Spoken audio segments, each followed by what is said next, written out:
order the October 19th, 2020 meeting of the Planning Commission Working Group. Ms. Cook, would you please call the roll?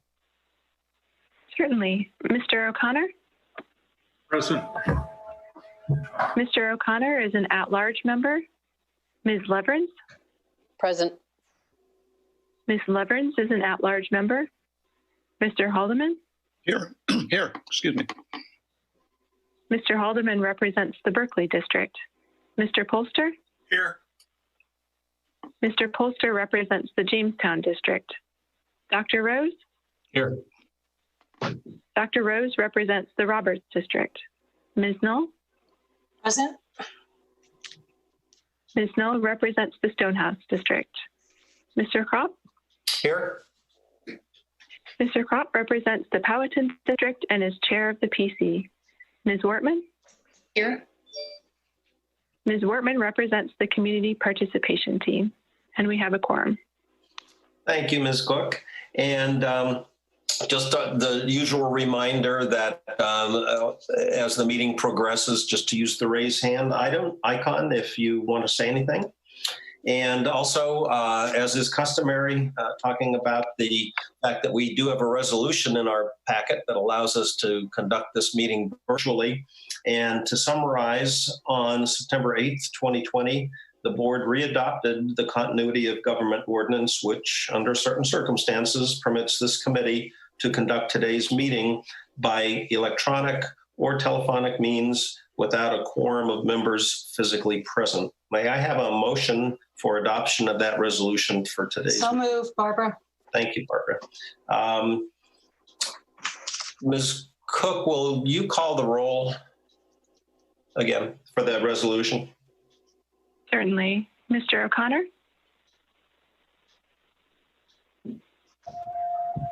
Hang on. Sorry, it was muted. I'm in favor. Aye. Thank you. Ms. Leverins? Aye. Mr. Haldeman? Aye. Mr. Polster? Aye. Dr. Rose? Aye. Ms. Null? Aye. Mr. Kropp? Aye. Ms. Wortman? Aye. The motion carries. Okay, thank you. As you all know, we don't have a dedicated public comment period for these meetings. However, we do allow the public to submit comments through other means, whether it be email, voicemail, or other written correspondence. Ms. Cook, did we get any public comments for this meeting? No, we did not receive any. Okay, thank you. We then jump into the beginning of the meeting materials today, and that's the materials for the October 27th Joint Planning Commission Board of Supervisors work session. And we're not going to go into a lot of detail because we did that last week and we did voice affirmations on all of the critical issues, but we will give a higher level review today in case there's something that slipped through. So on that note, I will turn it over to the planning and consultant team. Great, thank you, and good afternoon. This is Ellen Cook speaking. Staff and the consultant team look forward to our discussions this afternoon. Alex, if you could flip to the next slide. I'll start today's meeting with a brief check-in on the schedule, followed by an opportunity to work through any questions on the items for the materials to be provided to the board at their work session next week, including the public engagement summary and the plan and preferred scenario frameworks. After that, we have two chapter teams who are excited to go through the work they have done with you. Next slide. This slide shows the schedule for upcoming meetings, which we've looked at previously. Following the October 27th joint work session, the PCWG will continue with reviews of the chapter topics and start to draft the future land use map. And both the CPT and PCWG will start gearing up for round 3 of public engagement. Next slide, please. So for the first item, going to the joint work session, the public engagement report for round 2 was included with your packet materials. The report summarizes the 2 questionnaires, the goals questionnaire and the scenario modeling questionnaire. The PCWG received initial information on the results of these questionnaires at its September 14th meeting.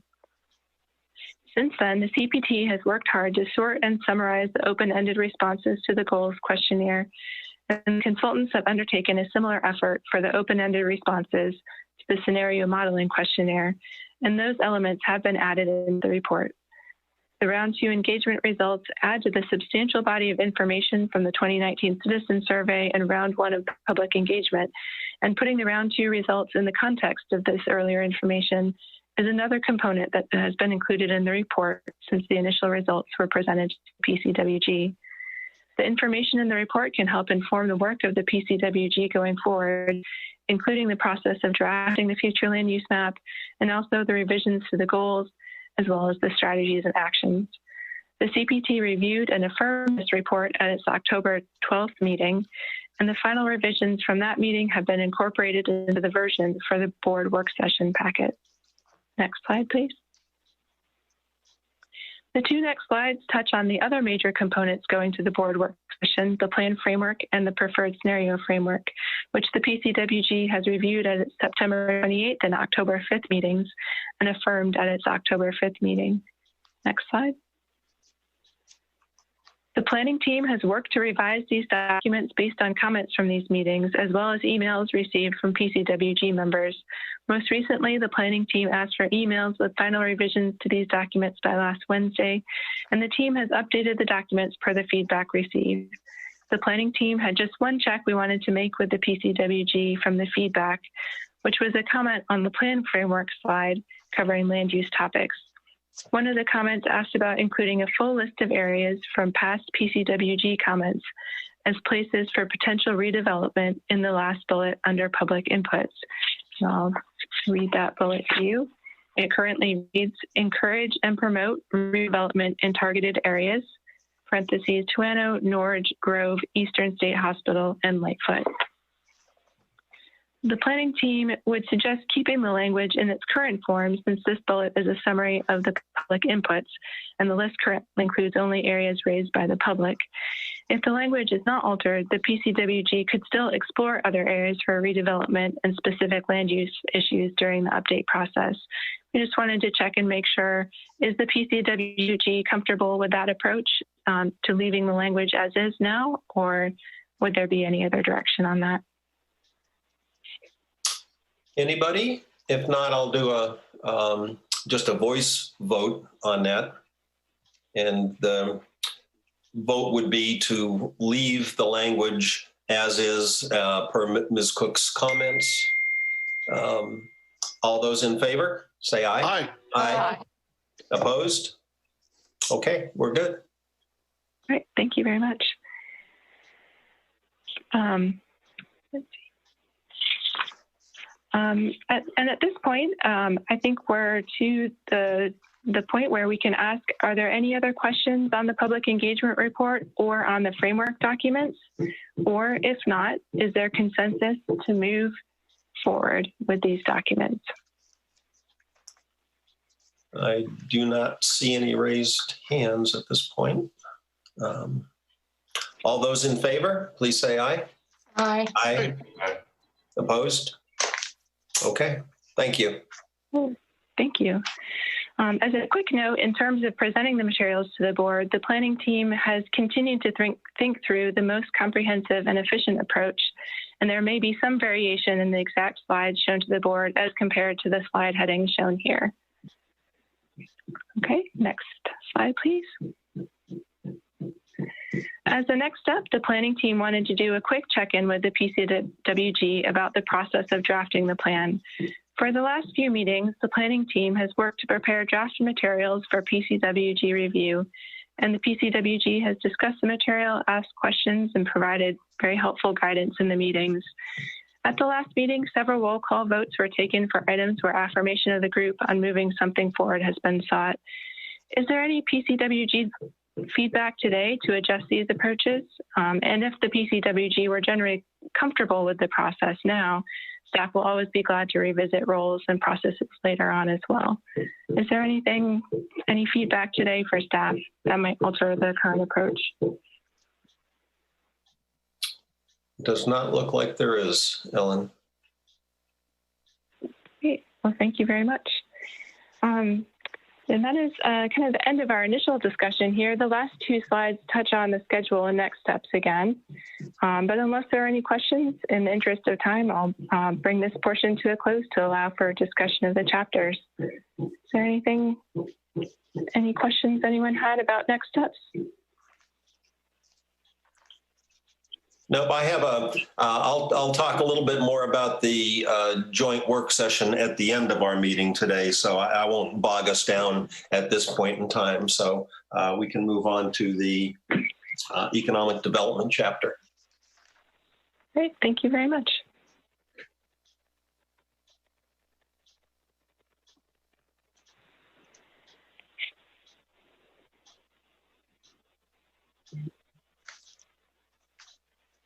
Good afternoon, everyone. I am Terry Costello, and with me is Thomas Wysong. We are both planners in the county's planning division. Today, we will be presenting the economic development section. Next slide. This is our agenda for this afternoon. Most of today's presentation is based on information that can be found in the technical report. The technical report is the proposed revised chapter text of this section. There was also some interest from the PCWG concerning public-private partnerships. Staff will present information obtained concerning this topic. Staff will also briefly present information regarding community guidance and the goals, strategies, and actions. Next slide. According to Virginia Employment Commission, the total annual employment statistics, James City County had 30,351 jobs as of the third quarter of 2019. Overall, James City County has fared better than York County, Williamsburg, and the Hampton Roads region in job growth rate during the past 10 years, and has exceeded the state job growth rate during the same period. Next slide. James City County's local economy is subject to national trends and market pressures. The economic indicators of James City County can be measured relative to other localities to gain a better understanding of how county-specific actions and policies affect the local economic outlook. As seen in the chart on the screen, James City County experienced a steady decrease in the unemployment rate from 2010 to 2019. Next. The economy in James City County relies on arts, entertainment, and recreation, healthcare and social assistance, manufacturing, accommodations, food services, and retail trade. These are the top five private employment industries in James City County as shown in the table. James City County seeks to keep those industries as strong sectors, but also to diversify and attract additional jobs for the labor force. It is also worth noting that close to 1,800 jobs come from manufacturing industries. These jobs generally encompass many desirable traits for employees, including higher pay, full-time year-round employment, and benefits. Next. According to the Virginia Employment Commission Quarterly Census of Employment and Wages for the fourth quarter 2019, each of the employers listed in the table shown has 100 or more employees. It also shows the diversification that James City County is seeking as it continues to develop economic development strategies and policies that are sound and comprehensive in scope. Next.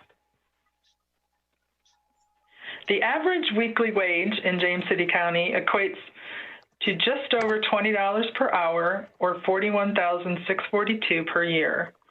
When compared to the MSA and state average weekly employment wages, the localities in Greater Williamsburg as a whole display much lower than average wages, likely due to the high number of service sector workers. Next. According to the U.S. Census, per capita income is one of the most comprehensive ways to measure household income. Per capita income is defined as the average obtained by dividing aggregate income by total population of an area.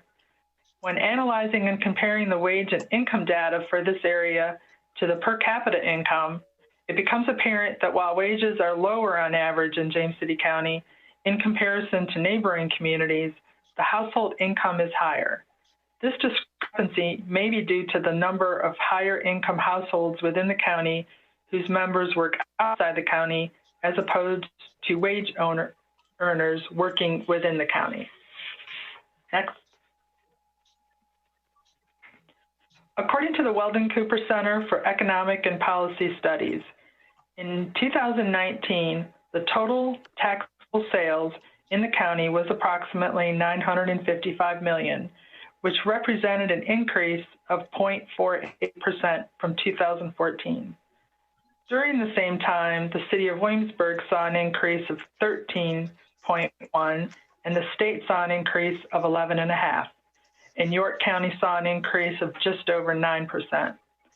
Additionally, the county has seen significant growth in local option sales tax, which is the taxable portion of retail sales that remains within the locality. Between 2014 and 2019, this tax for the county grew approximately by 11%. Next slide. One important measure of business growth is the business, professional, and occupational license paid annually by businesses when renewing their business license within the county. A business license is required for all businesses except for manufacturing businesses and is based upon gross receipts or anticipated gross receipts. The B-Poll license is positively trending within the county. So earlier today, I got this calendar thing that said my 3 o'clock. With slight dampening during times of national economic contraction, such as in 2009 and 2010. This overall positive trend is a result of new business activity and the growth of existing business. I'm sorry, I'm having trouble hearing. Can you speak up? Certainly, yes. Can you hear me now? Modestly better. A little better? Is everybody having an issue hearing me?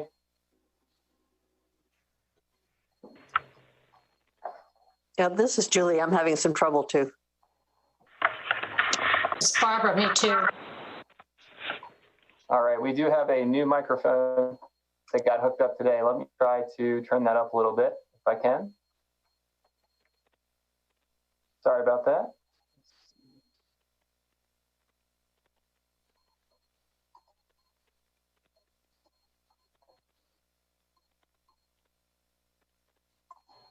Is that a little bit better? Yes, it is. Thank you. Yep. Thank you for telling me. I appreciate it. All right, with that, if we could move on to the next slide, and I'll try to speak up to make sure the microphone picks it up, that would be great. Another key indicator of the local economy's health is local tax receipts for tourism. Tourism is a critical industry within the Commonwealth, the region, and James City County.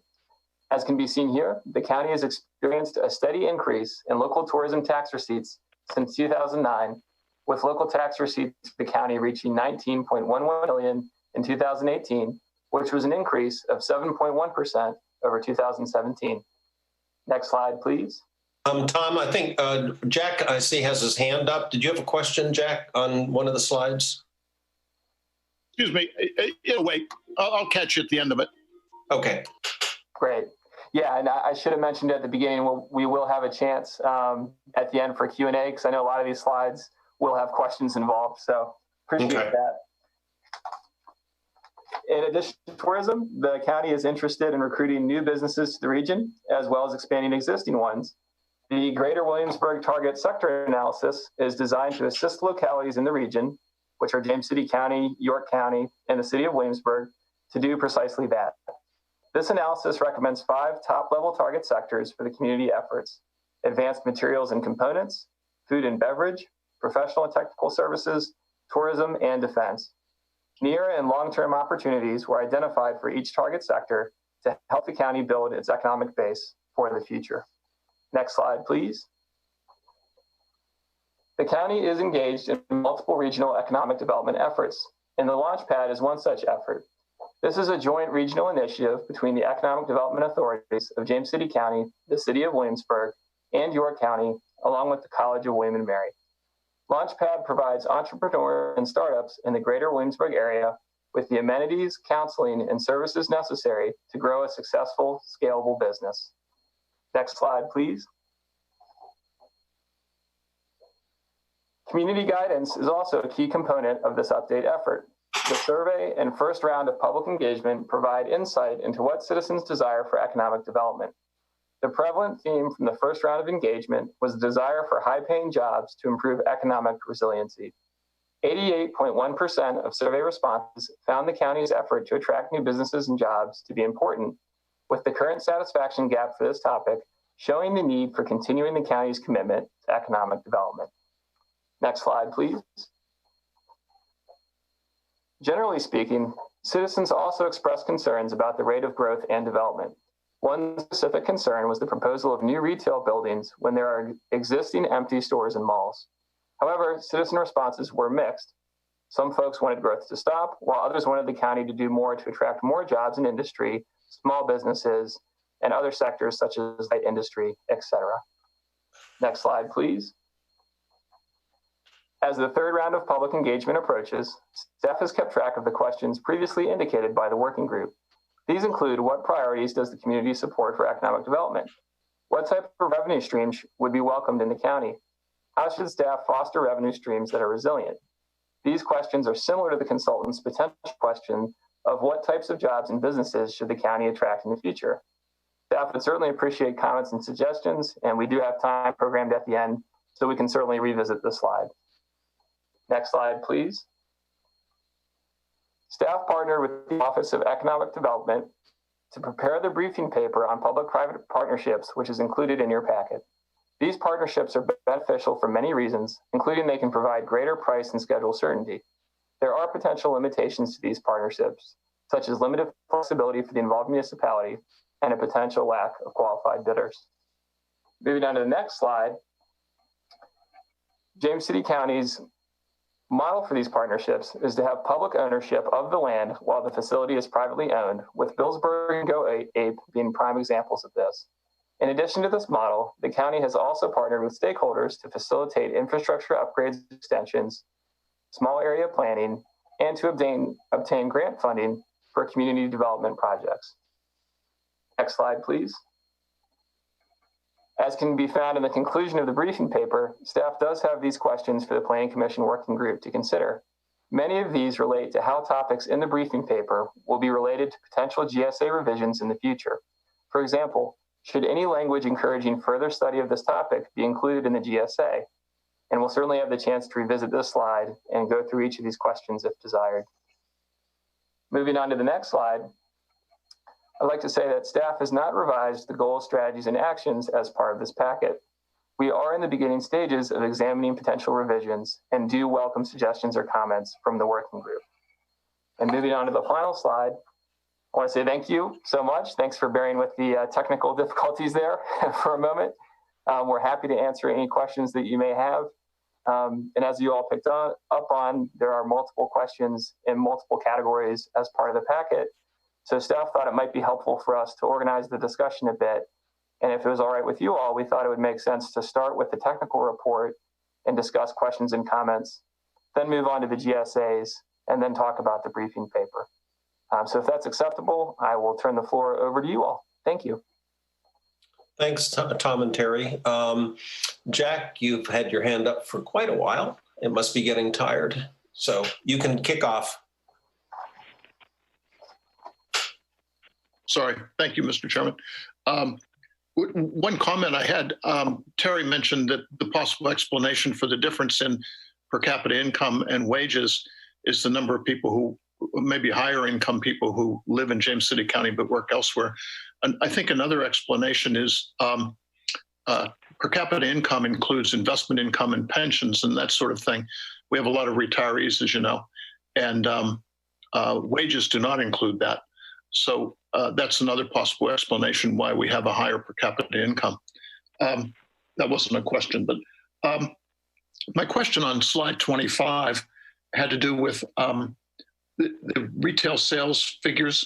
Do they include internet sales, or is that just on-site sales here in James City County?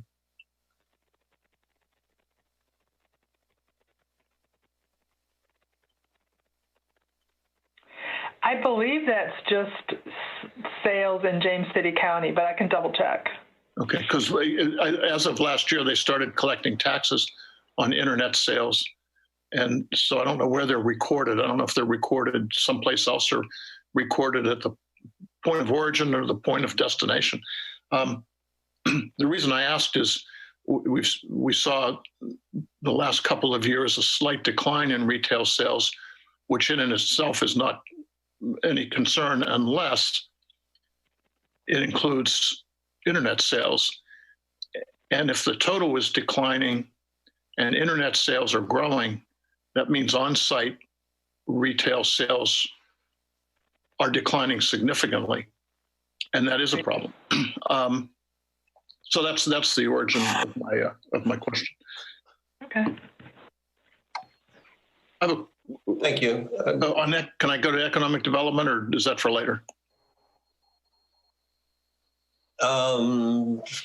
It can wait. I don't want to. Well, I'm just trying to double check back with staff. Right now, we're just doing questions and comments on the technical report. Is that how you wanted to do it? Yes, if that's all right with you all. And then we can move on to the GSAs and the briefing paper and any other questions. Okay, and the briefing paper being the one on public-private partnerships. Yes, sir. Yep. Okay.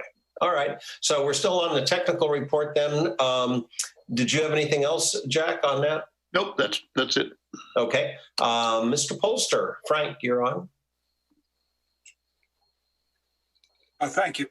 I wanted to go back to those slides 9, 10, and 11. But if I understood it correctly from an article that was in the Gazette over the weekend or this last time, the York County guy remarked about the offset of internet sales. And our revenue guy also made the same thing, but didn't comment as to the amount. And so I'm very interested to hear what that number is relative to a percentage of our retail sales. That's the first one. Okay. Okay. So when I look at these charts, starting with 9 and then the BPAL and then going to the tourism, if you think about this and where we are right now in terms of the coronavirus, is we're liable to see a repeat of what happened from 2008 forward. And so when I look at the tourism slide and go back to 2008 and see the slump that goes over 6 years, and I go and look at the BPAL and see sort of the same trend that it took that long to get out. And the same thing with retail sales.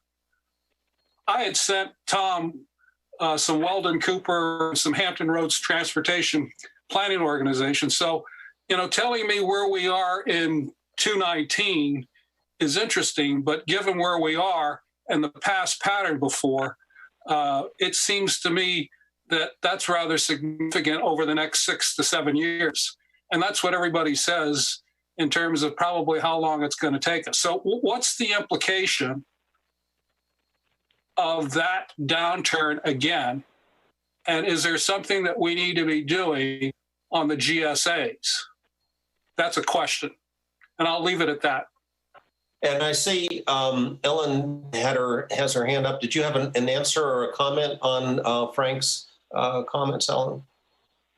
I can make a suggestion on that, but before that, if I could just mention that Chris Johnson is at the meeting today. He's the Director of Economic Development, and we're very thankful for his presence here today. So you may hear him weighing in here. But I guess in terms of the impact of COVID, as several of you have mentioned and Mr. Polster just spoke to, our data certainly is the most recent that's available from some of these sources out there. But we are trying to learn more and track more, and we appreciate the information that you all have sent to us. And we'll certainly be glad to keep looking into that information and bring more information to you the next time we meet, and keep pondering that question about, is there some way or something that should be included in the GSAs for this section. But certainly it's a very difficult item to contemplate right now with so many unknowns. And with that, I don't know if the other members of the team may want to jump in on that. Yes, I agree with all that, and we've received some emails from some of you about the need to potentially add some language about increased resiliency in industries so that we could prepare not just for something like COVID, but when we do have these economic shocks that come from time to time, to have an economy that could withstand that and be diverse enough where we wouldn't have a major setback. And that's certainly language we could revise and include in the next version for sure. Ms. Vertman? Thank you. I was just going to build on that same topic. That was, I sent a number of comments, but the most substantive one was not only pertaining to what we might do in terms of goals and strategies, but also for people reading the report next year. It's going to seem like pretty old news and out-of-date news, given what's likely to happen in terms of the data being reported. And I was wondering, there must be you must be able to have receipts, tax receipts, and that sort of thing that can give you some indication of at least how the county is doing. Maybe not the retail sector, but just wondering what sources are out there that could provide at least an indication of direction and health of the local economy when this thing goes to press. Thank you. Any feedback for Jenny on her question?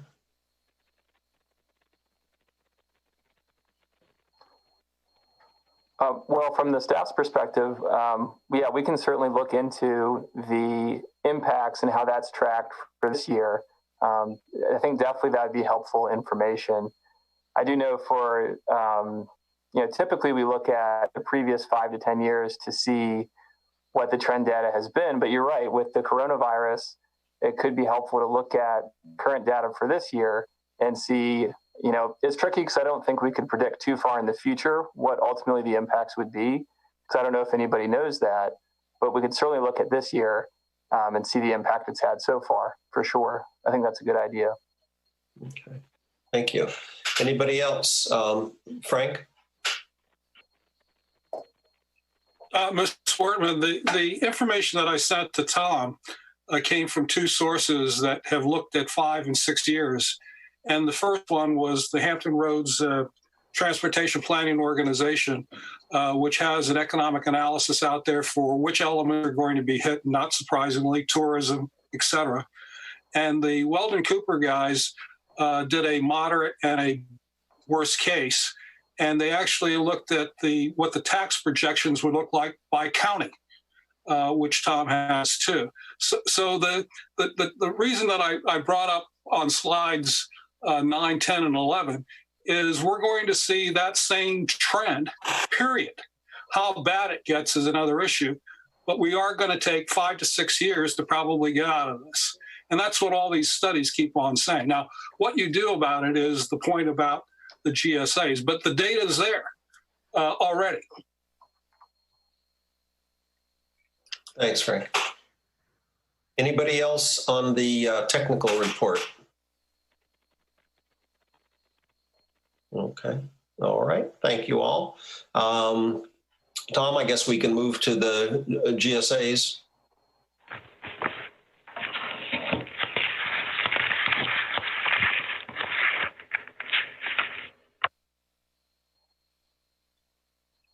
Yes, I'll let Alex find the slide. Some of the questions in the public-private partnerships slide as well has to do with the GSAs. So it's a little bit fluid here, but we haven't updated any of the GSAs for this presentation, but we were curious to hear any initial suggestions and comments regarding the revision for the next, as well as questions for the next round of public input.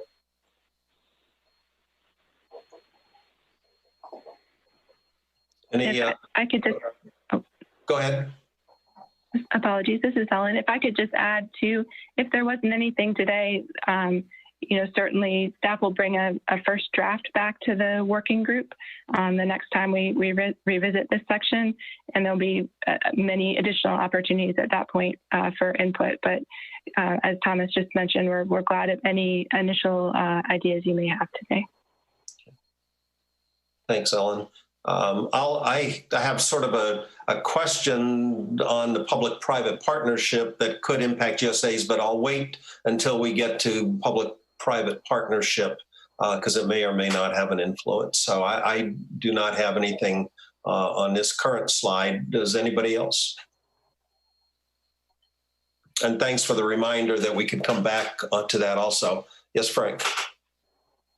I've submitted several in the economic development in writing to Ellen, and as well as some follow-up. And I don't want to belabor what I've already put in writing for it, but there were two elements that I was really interested in expanding. It was ED 6.3, which is the support to ecotourism and agritourism initiatives. And the county has been participating in something called the Lower Chickahominy Study for the last 3 or 4 years. And one of the findings that came out of that was an economic analysis of what expanding ecotourism could do. And the study said that for every $1 in conservation that the county would spend, it would get back $1.53 for. And so I'm very interested in being able to cross-level between the environmental issues that we've seen, the parks and recreation piece, and the economic development, to be able to see what we can do to leverage that recent study and build upon those things that the park and economic development folks have been trying to do for a number of years. So that's the first one that I wanted to see. The other one has to do with our planning. And so when I look at some of these GSAs, there's this notion that we should make up a master plan associated with the Croker area or a master plan for the economic area up in Barnesville. And I would think we'd want to do something like that for the Anderson Corner. But the issue is that even though we say that in the GSA, it doesn't seem to translate to the budget piece, which is what the point of the 2035 strategy is about.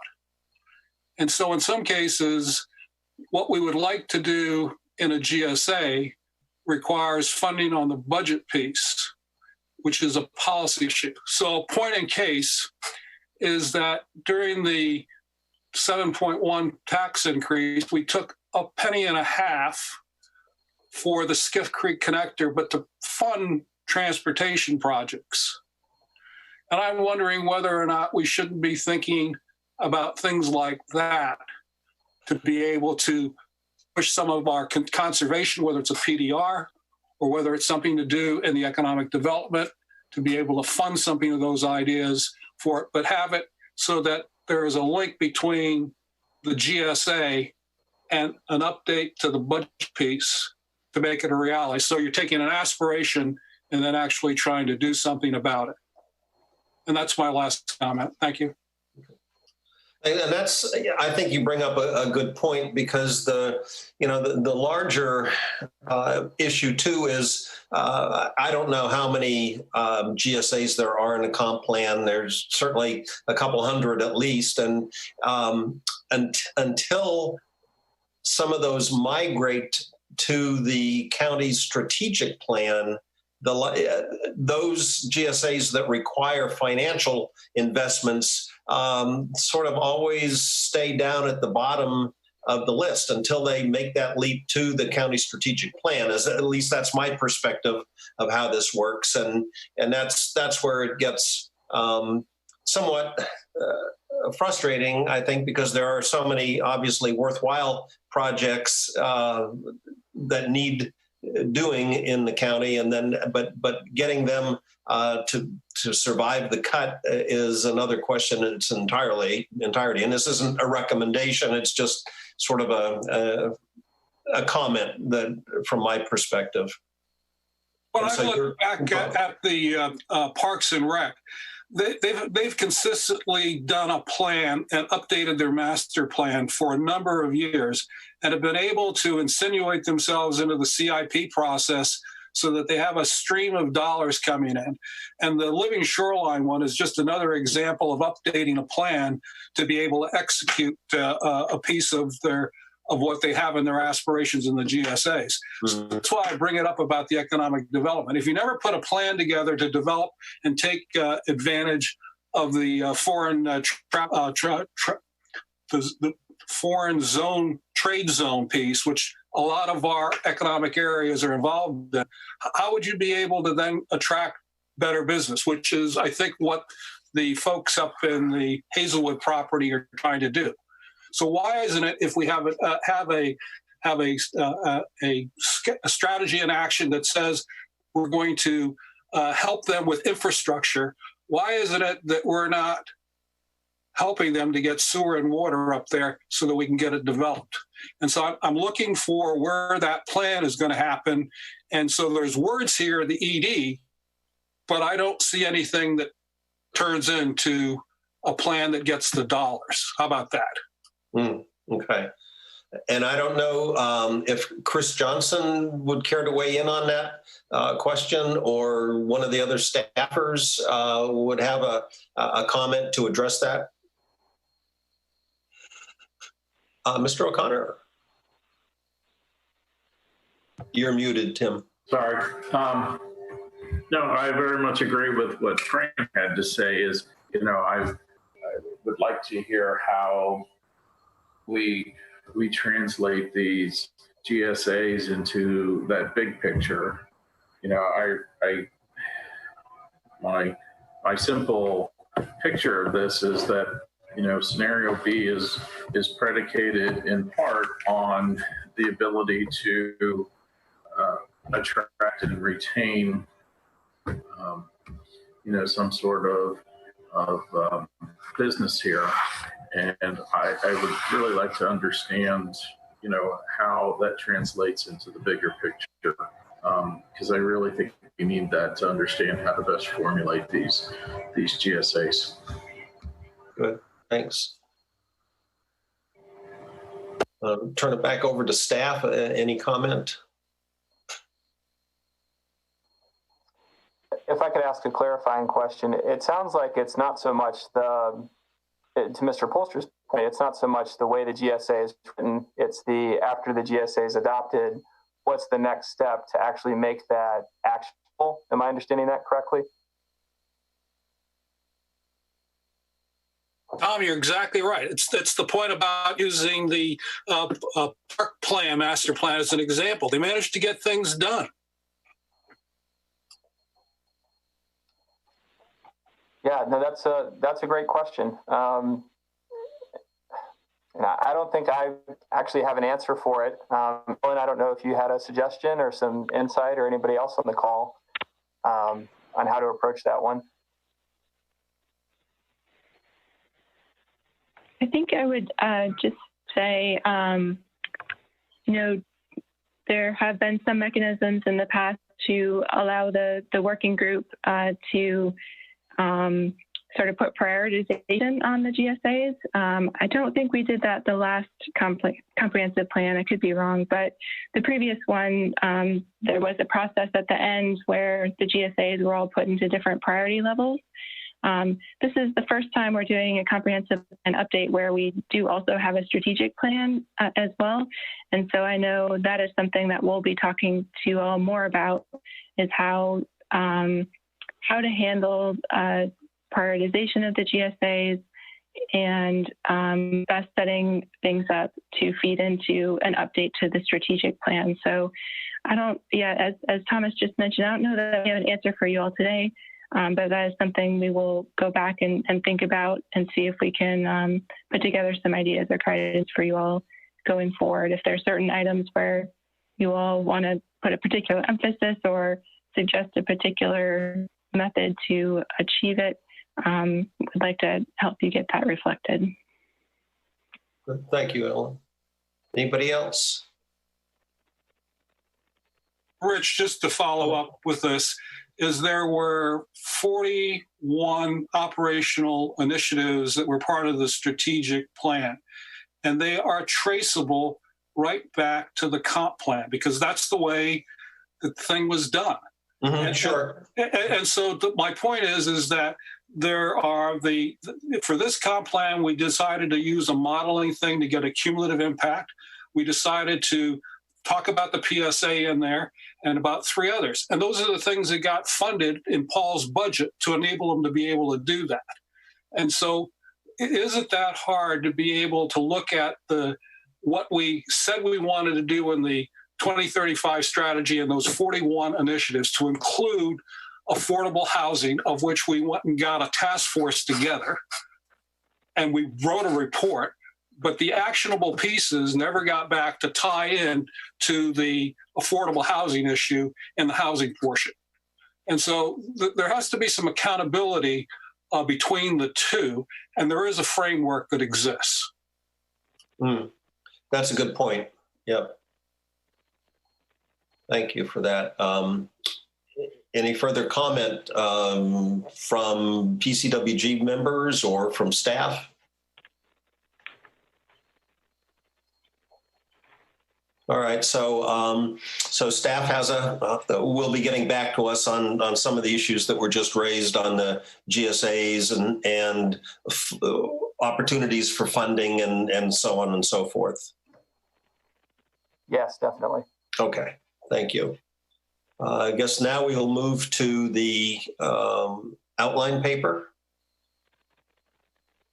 Yes, and Alex, if you move back one slide, you'll see 4 of the questions from the briefing paper that were included there for you all to consider. There is a 5th question that was just left out because of space, and I'm happy to read that out to you all, or if Alex is able to pull up the last page of the briefing paper, it can be seen there. But we can start with these, and then I can share the 5th one, or I can share that now if that would be helpful. Yeah, would you mind just reading that, Tom, so that we have it in the background here? Sure. Yeah. Let me pull it up here.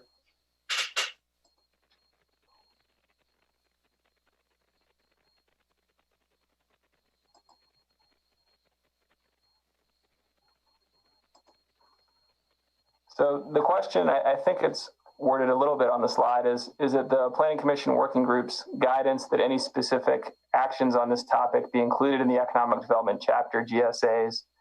To provide a little bit of context, ED 1.4 addresses public-private partnerships, but there is a GSA in the land use section that supports these partnerships that could be connected to the GSAs in the Economic Development section. So would the Planning Commission Working Group be interested in us relating those 2 GSAs to one another within this section? And I can repeat that. I know that was a lot of words thrown at you. Frank, did you have your hand up to comment on this portion? Oh, okay. All right. Anybody care to address the public-private partnership issues and questions that are on the screen?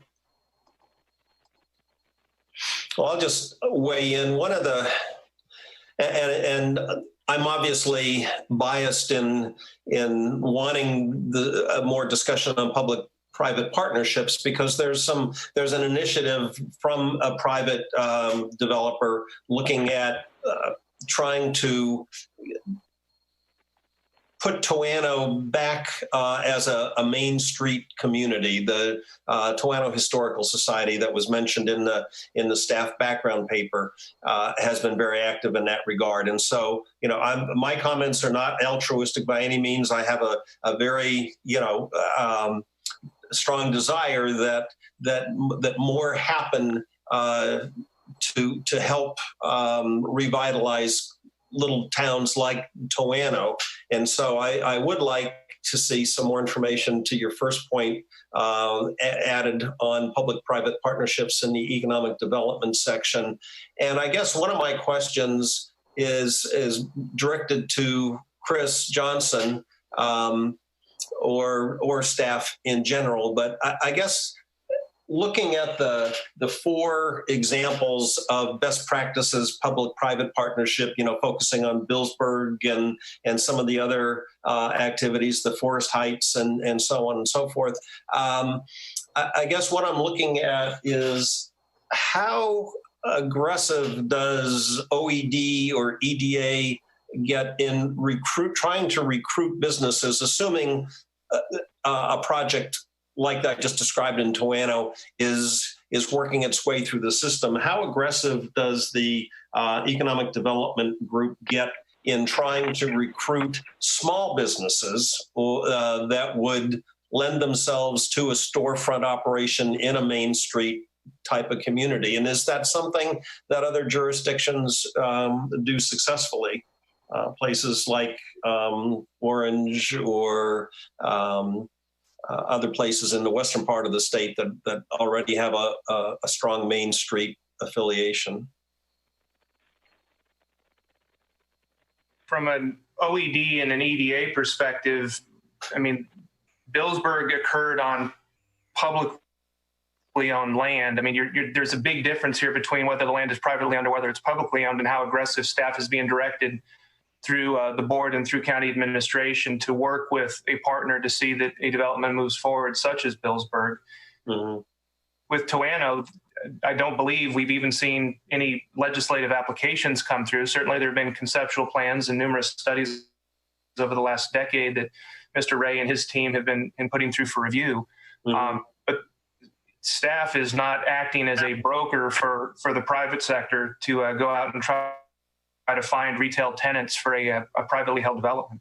Okay, and I guess that's sort of where I was going with my question, Chris, was the fact that if there's say an economically challenged area of the county and bringing in additional businesses, whether it be storefront businesses or restaurants or other elements that would bring tourists in. I mean, I can see where it could favorably impact a number of different areas in the comprehensive plan. And you're right, there have been no formal legislative requests submitted, but I'm just sort of trying to get an idea of does staff look at areas that are not generating much economic revenue right now, but would take a more aggressive role in recruiting to try to beef up a certain part of the county? I guess that's a long,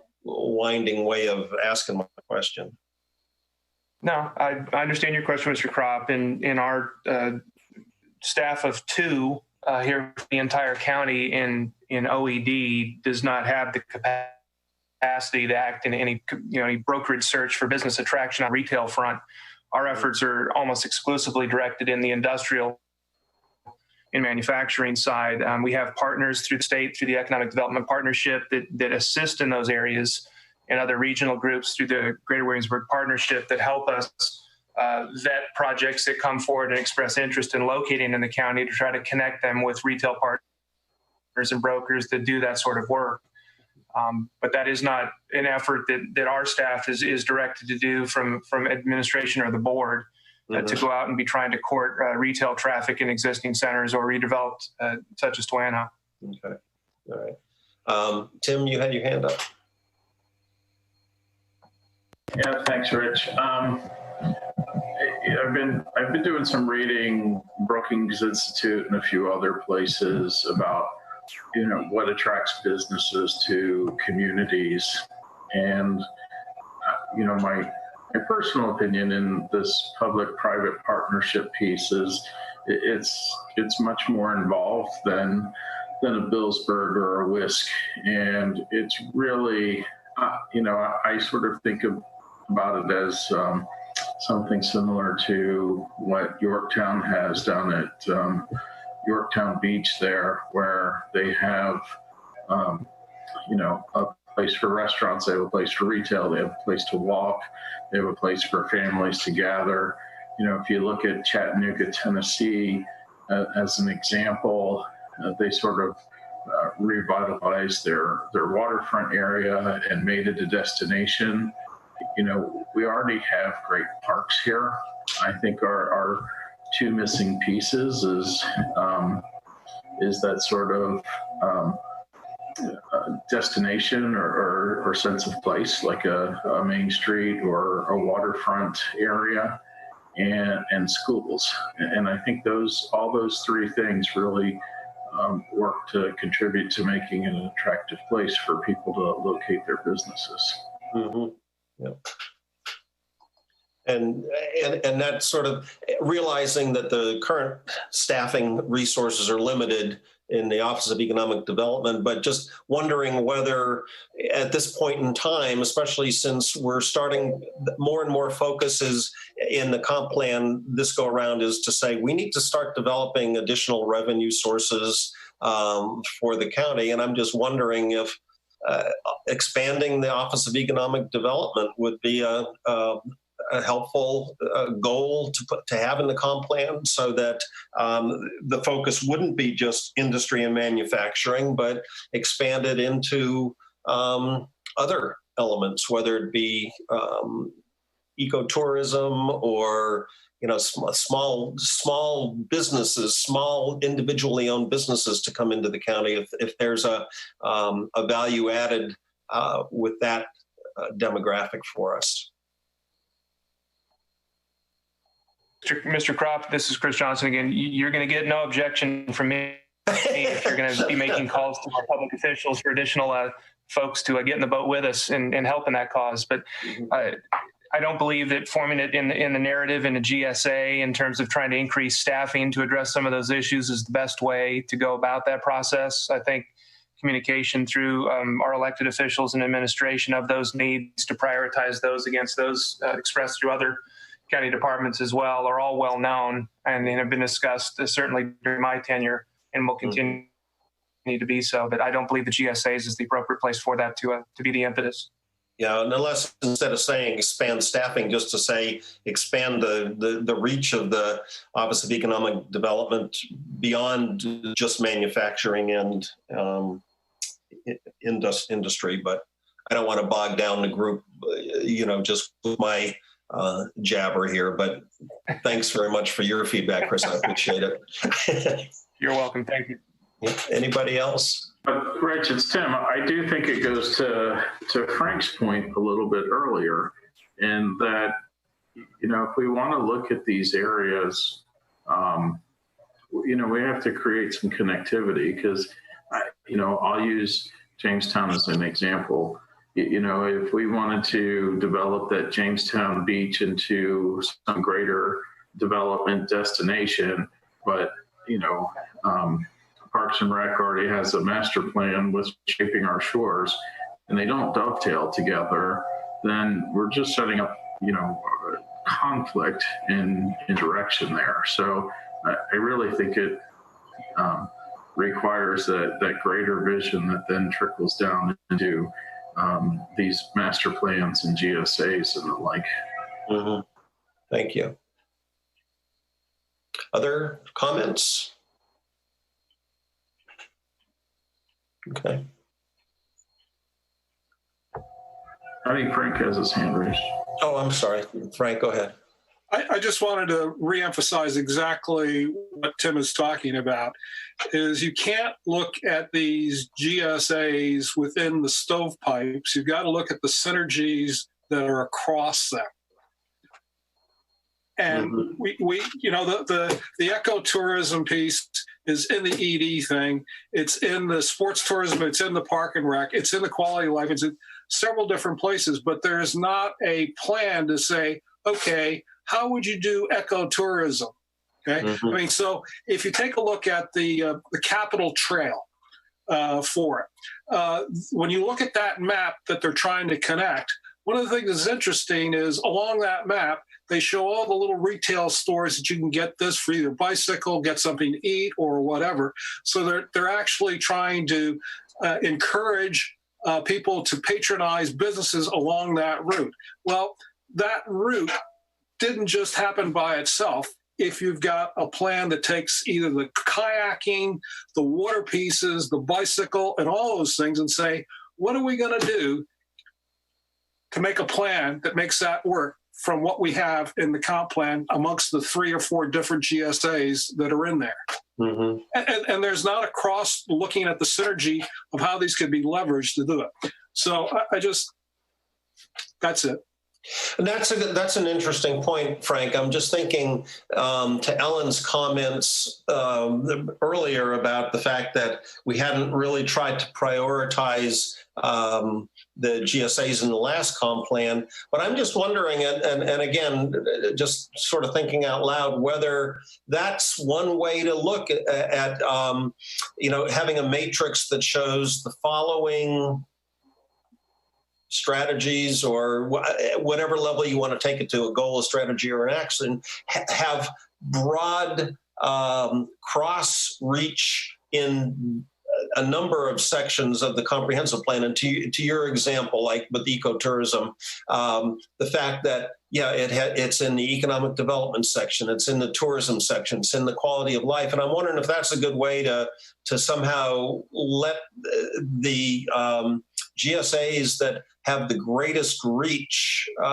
sort of be culled out separately. That might be helpful to see, where you get the most bang for your buck, sort of thing. Anybody else? Any other comments? Yes. This is Julie. I think that's a fabulous idea. It sounds like a ton of work in the current plan, but I think it makes a lot of sense. Mm-hmm. And you use the word set priorities, and I think the comp plan may not be the place to do that. But is it perhaps a place where, with community input and our input, we could guide this plan to say, here are some priorities we think that the county ought to really focus on? Good question. Yeah. Ellen, any thoughts on that? I think that's part of what we will hopefully come back to you with some ideas on. You all may or may not be aware, Clary & Associates was the firm that worked with the county to develop a strategic plan. And fortunately, they're a part of our consultant team for this comp plan update too. So we've certainly started talking to them about kind of how that all could look and translate into the update to the strategic plan, as I mentioned. But we'll definitely be going back and talking to them, and this feedback today is really helpful. And we'll seek their ideas on some of what you've mentioned, well, all of what you've mentioned today. Thank you. Thank you. Tom, do you have what you need? I know we haven't gone through each of your bullet questions to give us a specific answer to each one, but I think the discussion sort of covered them all in a sense. Is there something more definitive you want from us, or do you have enough to proceed?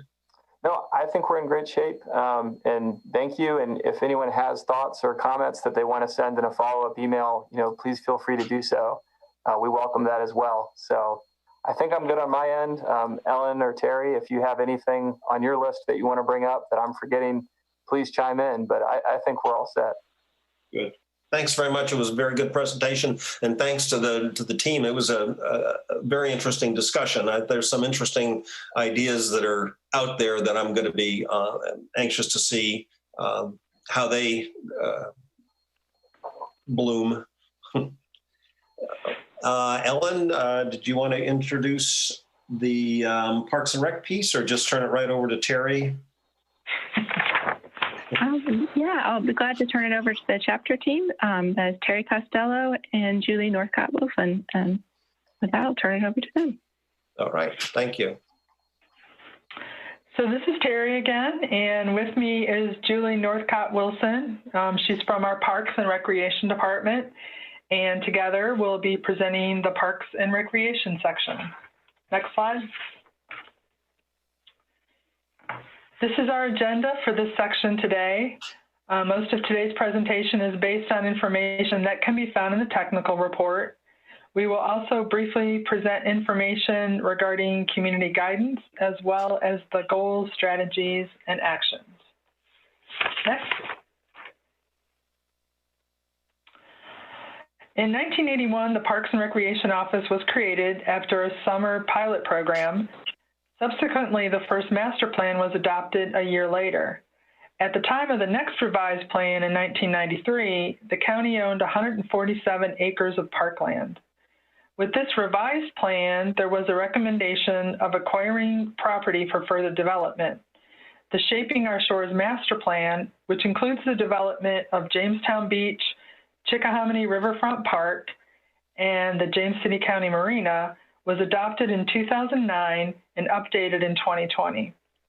Due to the increasing demand for services, the 2009 Master Plan saw the department changing its direction to more of a program facilitator by encouraging partnerships and agreements in order to continue to provide the services requested.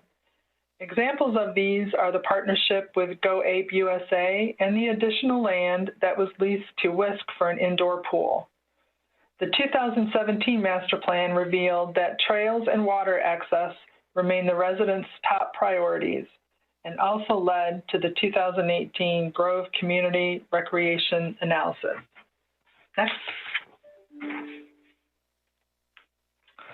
The county's current park system encompasses a little over 1,700 acres, which includes recreation centers, trails, a sports complex, and water access.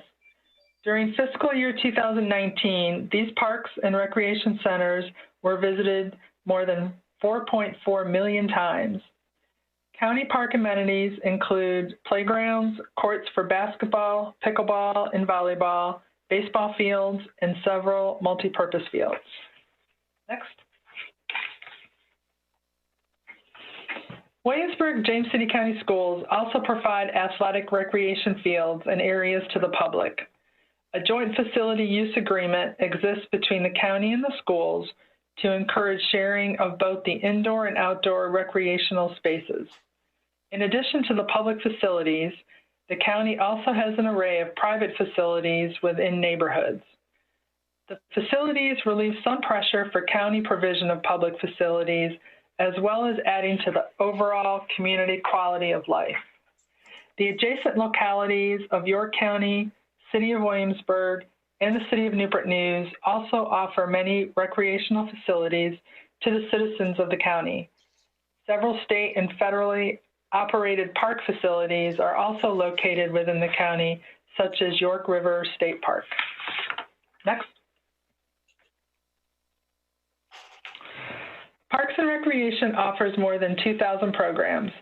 The department continually seeks to create partnerships with public, private, and nonprofit providers and works with adjacent localities to avoid duplication.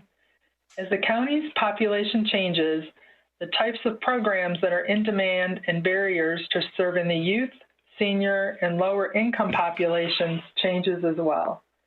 It continues to be important for the Parks and Recreation Department to regularly assess residents' needs and be flexible and creative in developing programs that meet the changing needs of the population. Next. Greenways are linear open spaces that are managed for conservation, recreation, and/or alternative transportation uses. They are typically networks of natural open space corridors that provide connectivity to neighborhoods, parks, schools, and other significant sites. Planning for greenways can help accommodate these preferences. Recognizing the importance of greenways, the Board of Supervisors adopted the Greenway Master Plan in 2002. This plan establishes a framework for a countywide system of interconnected greenways and trails with the goal of balancing environmental protection with the need for recreational amenities. Next. Each of Parks and Recreation's system master plans from 1982 to 2017 found that public water access is very important to county residents. Over the years, the county acquired several waterfront properties, including Chickahominy Riverfront Park, Jamestown Beach Event Park, James City County Marina, and a few small boat landings. Recently, the county had the opportunity to expand the 1/3 acre boat launch at Brickyard Landing. With the assistance of a $687,500 grant from the Virginia Department of Conservation and Recreation, in 2020, the county purchased a 119 acre parcel adjacent to Brickyard Landing. A challenge for our waterfront parks is erosion. Jamestown Beach underwent extensive shoreline stabilization a few years ago and has regular sand replenishment. Shoreline stabilization is currently underway at Chickahominy Riverfront Park and is also needed at the James City County Marina. Next slide. The Parks and Recreation Department reviews recreation needs as part of its system master plan process. The 2017 master plan includes a community inventory, level of service analysis, equity maps, and a discussion of most needed amenities. James City County's total park acreage exceeds recommended levels. At the time of the 2017 plan, park acreage per 1,000 residents was 21.8. The national average is 9.5 acres. However, some amenities such as trail miles and bike lanes fell short of recommended levels. Equity maps show that recreation facilities are clustered in the central portion of the county.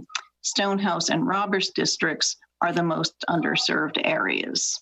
Next slide.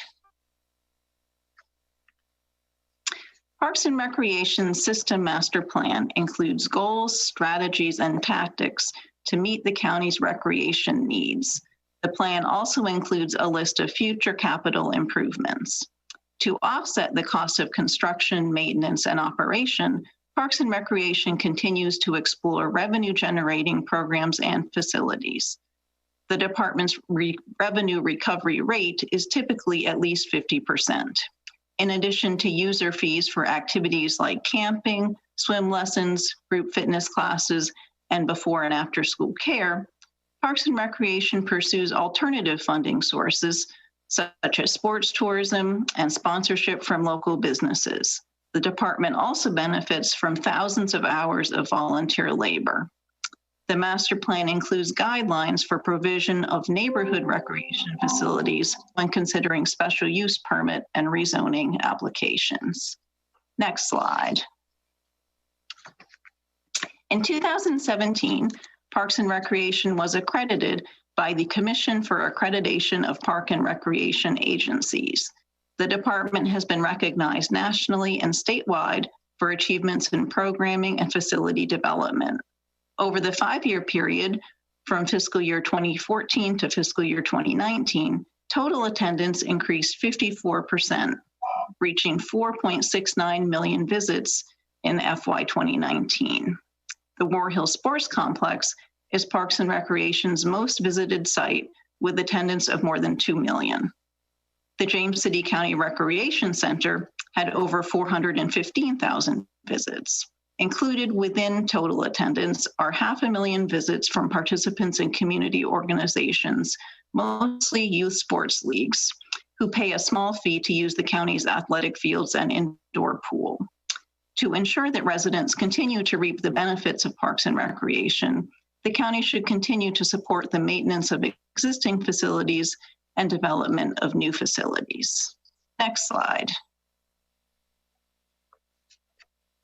A theme that emerged from the survey and first round of public engagement is that respondents want more quality of life amenities, including parks, public water access, expanded recreational facilities, trails for walking and bicycling, transit connections, and other enhancements to existing public facilities.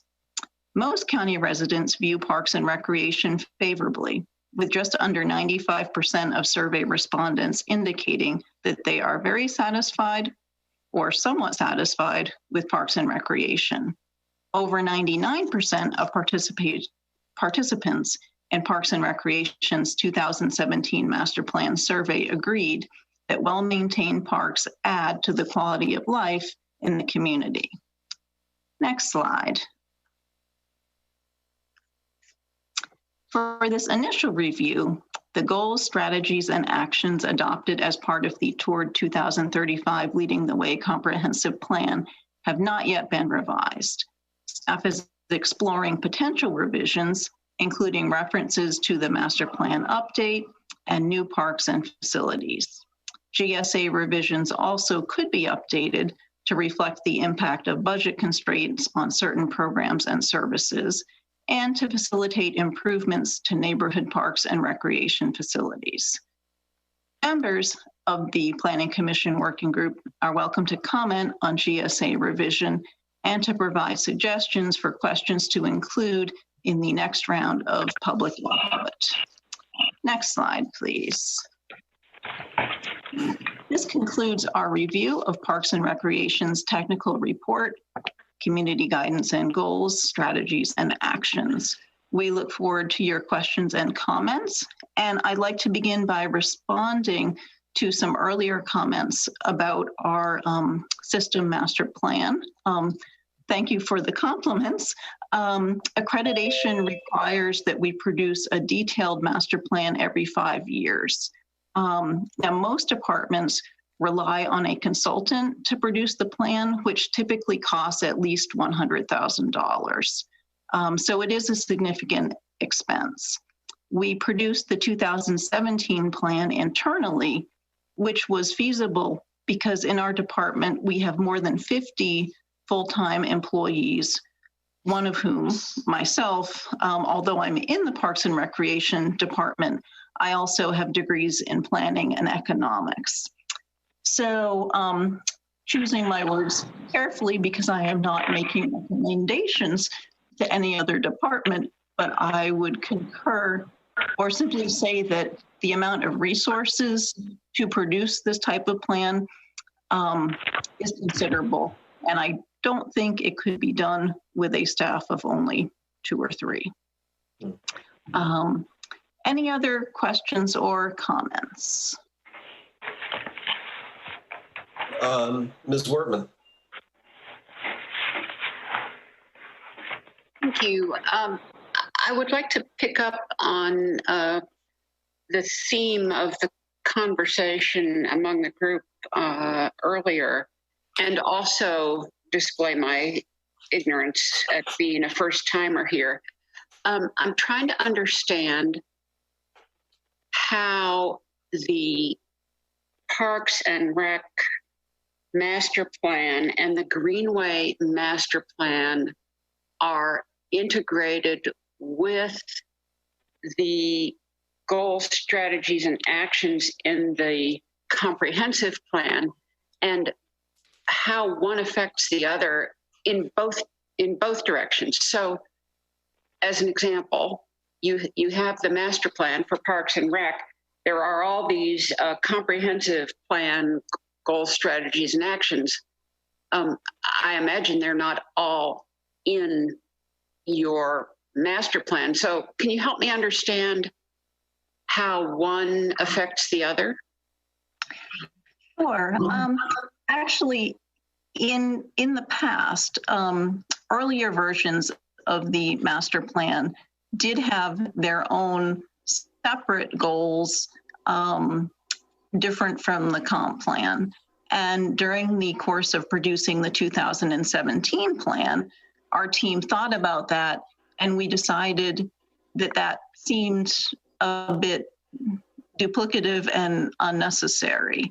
And so we decided to simply use the exact same GSAs that are in the comp plan. Those appear in our 2017 master plan. So they are the same. Of course, sometimes just because of the calendar, when the new comp plan is adopted, it might be a year or so before we catch up. And incorporate those revisions into the next Parks and Rec master plan. And do you know, I'm sorry, I haven't read it and I apologize for not being up to snuff here. Is the same true on the Greenways master plan? No, the Greenways master plan was produced, I think it was 2002, and has not yet been updated. And it's something that we would like to update, but within the Parks and Recreation Department alone, we don't have the technical expertise necessary because it's more of a technical document. So it requires knowledge of soils and things like that. Right. Okay. So that will need to be something done in concert with the planning department and perhaps a consultant. Thank you. I have one tiny little suggestion, which I thought your chapter was quite well done, but I got the distinct impression under the action plan section, which was what prompted my question, that you say the adopted Parks and Rec master plan sets out specific actions the county will take, blah, blah, blah. And it would be helpful if at that point you mention the concurrence between your master plan and the comp plan, since this is all going to be presented together. Right. Good point. Yeah. Because it makes it sound like it's separate, which is what generated my question in the first place. Okay. Yeah, that makes sense. Thank you. Good. Thanks, Jenny. Frank, you had your hand up? Yeah, I've got a couple.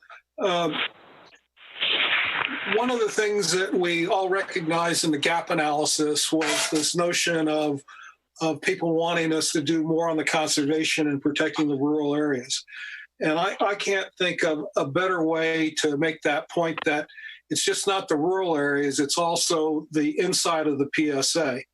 And so I really would like to see for Park and Rec 2.4 that you do develop a local level green infrastructure map, which identifies those critical natural and cultural and recreational networks, and then develop a plan for the implementation, building on the open space diagram in your Greenway master plan. Mm-hmm. I think, 202, that's how many years ago? And I don't think folks really understand the trails that you have within the PSA, how well they're used, and what they mean for conservation and keeping the look and feel of what we think. So that's the first one. The second one is on your PR1, is that you match public facilities and programs with the citizens' needs. But I think that one of the things that's missing in this is, and you bring it up in your comment, is the Roberts district in the lower end of the county. I mean, at least the upper county has an upper county park, as well as you can go into Stonehouse, and that's publicly accessible. But there is nothing down there at the lower end. I don't understand that. Why we haven't developed a plan to do something besides what we've done at the school down there. And so the last piece is that I really would like to see us take advantage of this DRC's Lower Chickahominy study of ecotourism and connect both the bike, your Blue Way, your Brickyard, and your Chickahominy Riverfront into a plan that actually can leverage that set of resources and infrastructure that we have. Yeah, those are great points. With regard to Grove, we are aware that area is quite badly underserved, and we did a study specifically on that area, I think in 2018, and as a result of that, the 5-year CIP does include something that's for now referred to as the Lower County Park, for want of a better name, which will hopefully help with rectifying that situation. And does that mean trying to get a waterfront park area down there on the James? I don't believe that a specific site has yet been identified. But just getting it into the 5-year CIP budget is a good first step. Thank you. Thank you. Ms. Leverns, Julie. Yes, you mentioned volunteers. Do we have a sense of whether the number of volunteers is increasing, decreasing, staying the same over the years?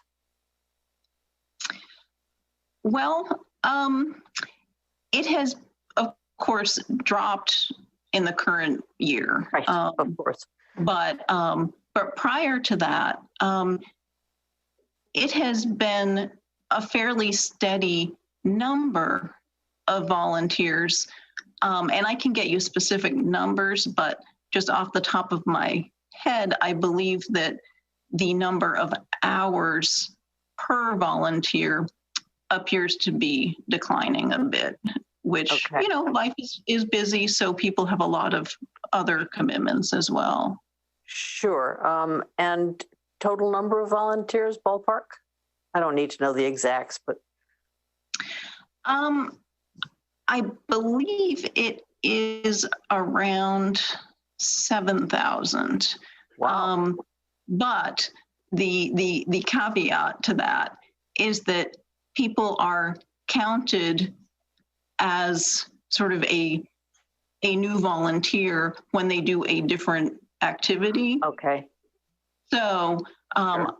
It would take us a little bit of calculation, but I can get that for you. No, don't. The actual unique number of people. No need to do that. But my follow-on question is, do we have a volunteer management program? Oh, yes, we do. Okay. In fact, the person within the Parks and Recreation Department actually manages volunteers for all county departments. And she also manages internships. Okay, great. Thank you. You're welcome. Thank you. Any other questions or comments on the Parks and Recs piece? I don't see anybody else. Julie, did you have a second question, Julie? No, or my hand. okay. Thanks. All right. Well, I'd like to thank both Ms. Northcott Wilson and Ms. Costello for putting this together for us. It was very helpful, very well done. Thank you both very much for the presentation this afternoon. Oh, you're welcome. Okay. All right, we then will move to the next item on the agenda, which is other items for discussion. And I just had one that I wanted to kick off. You may all have seen the email I sent out with some, with the help of Ellen and Tammy, sort of cobbling together some procedures for the October 27th joint work session with the board. And in particular, one of the things we'll need to know probably by the end of the week or so is, or by Monday certainly, is who will plan to attend in person and who will plan to attend by Zoom. And regardless of whether you're in person or Zoom, we did assign a couple speaking roles. For example, Ginny, we have you listed for the sort of the CPT perspective on the public input summary that the consultant will present. Julie, the plan framework summary that sort of with the CPT perspective or the PC working group perspective, and then I'll do the preferred scenario framework summary. And to Jack Haldeman's earlier email, I definitely would like all of us to have our talking points, certainly a draft of the talking points by the end of this week, by Friday, that we can send to all the PC working group members and Ellen and Tammy and Paul, just to make sure that we're covering all the bases, that there's not any concern from the PC working group members and so on and so forth. So I do want all of us to see what everybody's outline is going to look like for the working group. And let's see if there's another. I guess those are the highlights from what we're looking at, and those that do attend the presentation, you will do, socially distant seating and that sort of thing. Any questions, discussion, Jenny? Yes, your email suggested that we would be getting draft talking points from staff. Is that correct?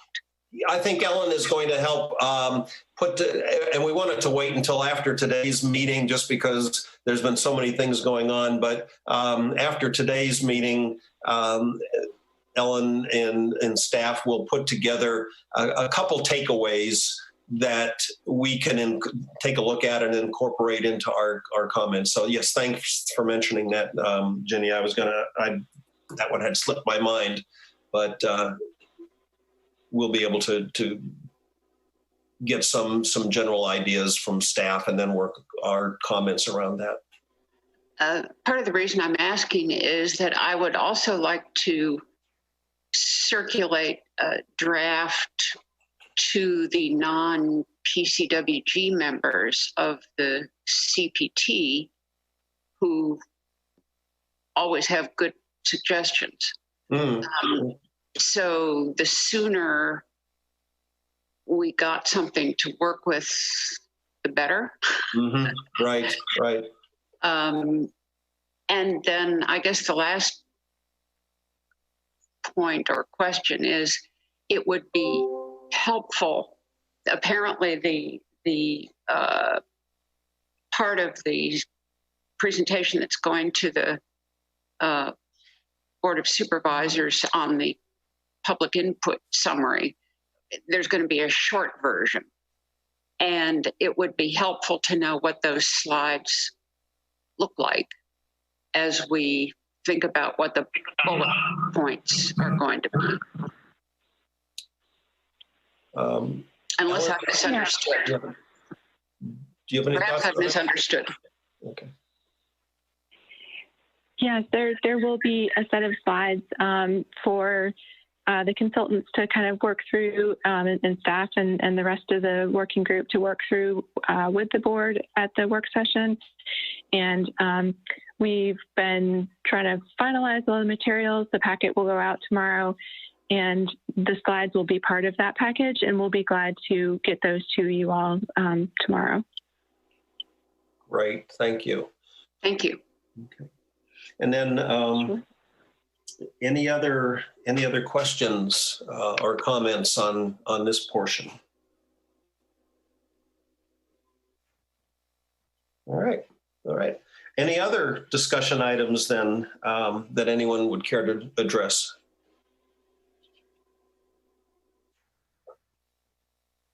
I do want to reiterate that just because there's 3 assigned speaker roles from the PCWG, as I mentioned in my email, that does not limit anybody else if they want to amplify on a point or add something to an item. So I just want everybody to be aware of that and to know that this is designed to be as all-inclusive as possible so that everybody can participate who would want to.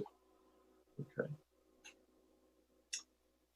Well, this is, I think, record-setting. If there's no other discussion items, we're getting ready to move to adjourn. And I just want to clarify one thing, that we should adjourn to the joint work session. Is that right, Ellen, as opposed to the November 9th PC working group meeting?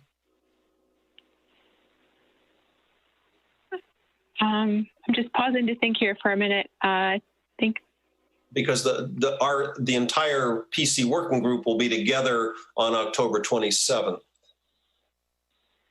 Right. Yes. Yeah. That seems suitable. Yes. Thank you. Okay. All right. In that case, may I have a motion to adjourn to the October 27th PC Working Group Board of Supervisor joint work session at 4 p.m. on that date? So move. This Julie. Thanks, Julie. All those in favor? Aye. Aye. Opposed? All right. Thank you all very much. This was a very helpful meeting. Some great